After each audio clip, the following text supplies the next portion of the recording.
L'inspiration pour le travail que vous avez derrière moi, c'est un travail d'abord collaboratif qui s'est fait avec un constructeur automobile japonais, Toyota, pour lequel il fallait imaginer un concept car au départ. Hein.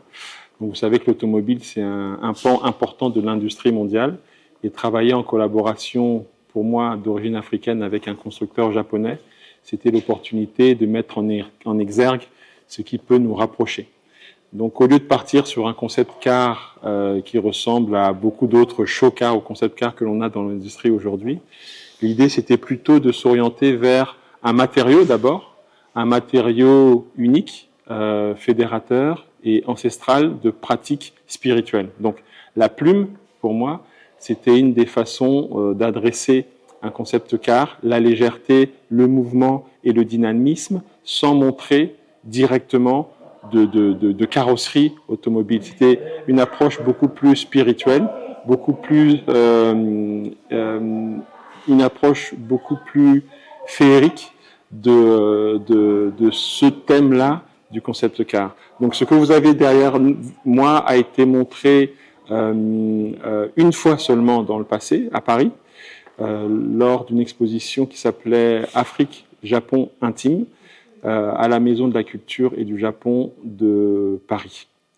Donc il a fallu travailler avec le Design Center de Toyota à Sophia Antipolis, qui s'appelle TED2, TED2 Design, et on a travaillé ensemble pendant presque 1 an, 6 mois, pour pouvoir arriver à exécuter ce type de travail qui a nécessité beaucoup de temps. On a travaillé aussi avec un plumassier qui s'appelle Éric Charles Donatien, qui, de par son expertise, nous a aidés à exprimer, à illustrer par le savoir-faire de plumassier comment mettre en exergue cette idée de mouvement à travers une sculpture qui elle-même exprime un mouvement dynamique de transport. Voilà. Une personne m'a dit comme ça quand elle est venue aujourd'hui à Dakar, mais vous avez cambriolé un ange. Et je trouvais que c'était assez féerique, que ça ressemblait un peu au concept de départ. D'autres personnes m'ont dit, mais cette sculpture-là ressemble à un dragon lorsqu'il est amoureux. Voilà.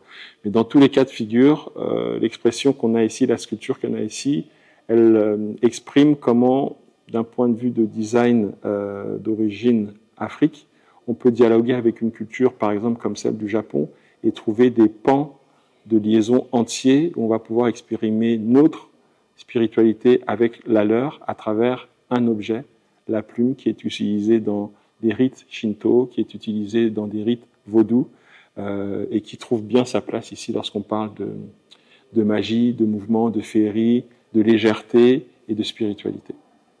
Voilà. Donc, c'est vrai que le design, il y a différents types de design. Il y a des designs d'édition, il y a des designs industriels, il y a des designs qui s'orientent vers le fashion. Hein. Vous avez différents types de design mondiaux reconnus. En Afrique, dans le continent, je crois qu'on a l'avantage d'être la terre de l'authenticité. Une des terres qui a donné beaucoup en termes d'esthétique, de code, de teinte, de texture, de lumière, de coloris, de forme au reste du monde. On a été assez riche et généreux dans ce qu'on a pu proposer depuis la nuit des temps en termes d'expressivité de la spiritualité, mais aussi à travers elle des éléments beaucoup plus fonctionnels et plus ludiques. Aujourd'hui, on est dans un moment assez charnière. Hein. D'ailleurs, le titre de la Biennale, c'est The Wake, parce qu'effectivement, il y a un réveil qui est en train de se passer, qui a eu lieu déjà par certaines initiatives, mais on est dans un moment charnière où il y a des challenges mondiaux en termes d'environnement, mais il y a aussi des challenges en termes d'identité. On se rend compte que beaucoup de conflits, on ne va pas les citer, mais actuels, sont beaucoup liés à des crises d'identité. Ici, on a un peu ce que je disais tout à l'heure, une terre d'authenticité et de ressources. Donc, il est peut-être, d'après moi, temps pour l'industrie et le designer industriel ou un designer d'édition en Afrique, de faire valoir ces valeurs de créativité, parce qu'on a beaucoup été copié dans le temps par des artistes modernes, par beaucoup d'autres stylistes, etc. On a beaucoup été copié, beaucoup été quelquefois même usurpé.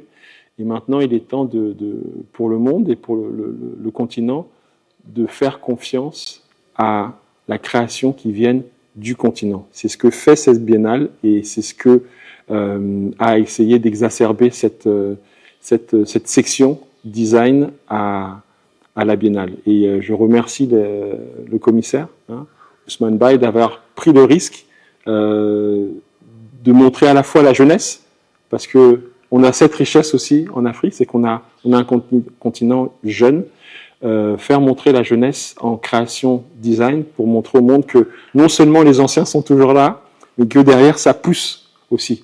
Il y a de la ressource.